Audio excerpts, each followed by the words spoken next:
As we enter an age of rising virtual worlds and artificial cities, it seems the entire future hangs in the balance of a single experience, that of illusion.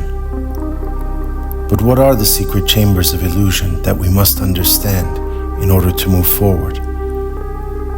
As the border between the real and the unreal increasingly blurs, perhaps it is time to unlock this ancient riddle of illusion by exploring its 15 most fascinating dimensions. What is the mysterious logic of dreams, and what did the first civilizations on Earth say about the strange symbols and images that emerge at night?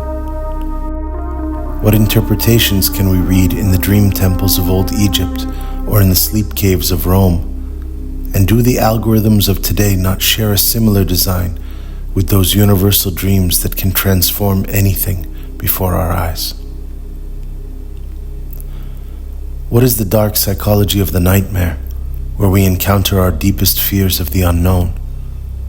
How do these sensations of falling or of being chased form their own intense atmospheres? And what do we find at these outer edges of our horror and trembling? Should we take seriously that some thinkers have called the internet a dark forest where creatures of the unconscious reside? Who are the philosophers of the desert, and what lies behind its powers of the mirage? What did those nomadic tribes and early sailors drifting in fog say about such false shapes that hover in the distance? Those that promise rescue to lost causes and an escape from pure despair.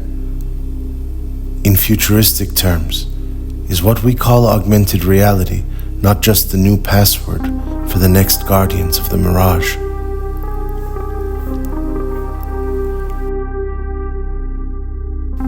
What is the role of fantasy in the history of human imagination, as it leads one to discover faraway realms of adventure, danger, and journey? What does the fantasy reveal about the ability of consciousness to wander beyond its own limits and create what has never existed before? Given this, will brain interface devices of the future take us to another magnified level of pretending?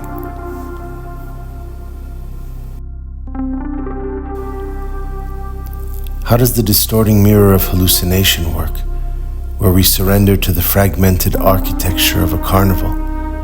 And under what conditions does the mind lose itself to enigmatic shapes and impossible twists of perception?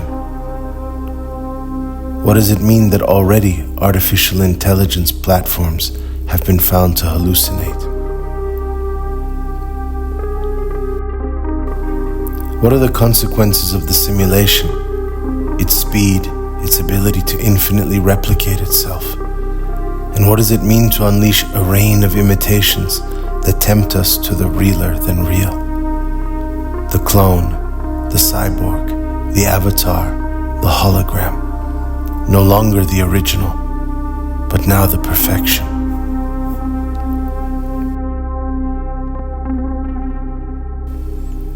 Why are we left breathless when staring at figments, those visitors from phantom domains and shadow worlds that appear and disappear? Why has every culture in history had its own ghost stories and tales of ethereal beings that return and vanish into thin air? And does the sudden expansion of immortality labs across the world, where scientists are doing cutting-edge biogenetic research to make human bodies live forever, mean that we are striving for that same haunted eternity held only by illusions? What do the great accounts of prophets teach us about the touch of miracle? Walking on water, hearing otherworldly voices, traveling in flight throughout the night sky.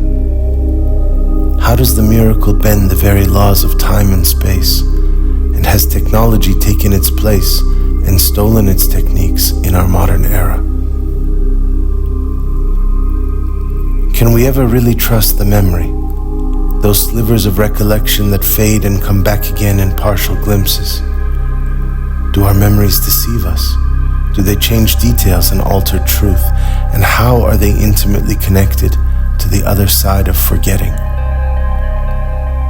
In our information age, with all its excess of messages, are we perhaps coming closer to greater erasure and amnesia?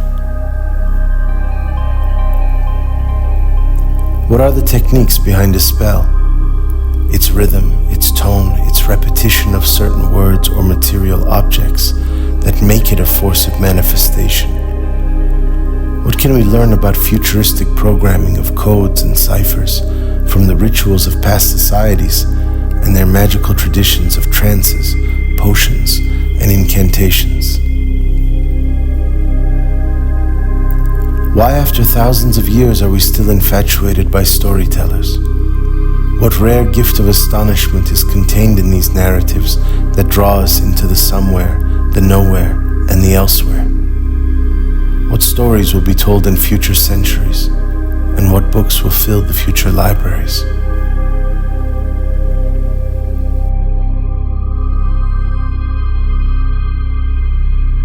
What are the destructive and seductive potentials of the rumor?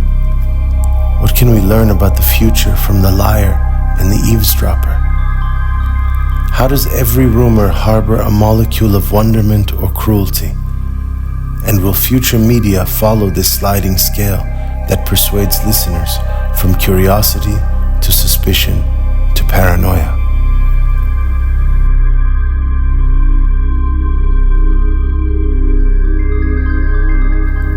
In a time of endless predictive models, what connection might machine learning have to the earlier methods of those visionaries who thought they could tell the future? Were there radical premonitions of fate, reading palms or cards, tracing star patterns, or throwing dice, a basis for what we now call electronic speculation?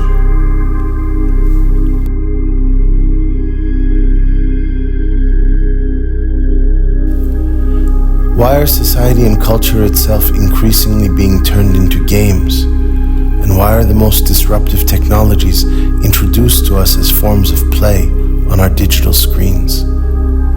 Are all these lights and sounds forging a grand distraction of some kind? And what might they be hiding beneath the surface? Is the multiverse or the metaverse the end of reality itself? Is it the futuristic combination of all the illusion types that we have considered thus far? The dream, the nightmare, the mirage, the fantasy, the hallucination, the simulation, the figment, the miracle, the memory, the spell, the story, the rumor, the vision, and the game. Is it the destiny of a labyrinth? And what might it mean for us to join all of these various rooms under the ceiling of a single virtual world?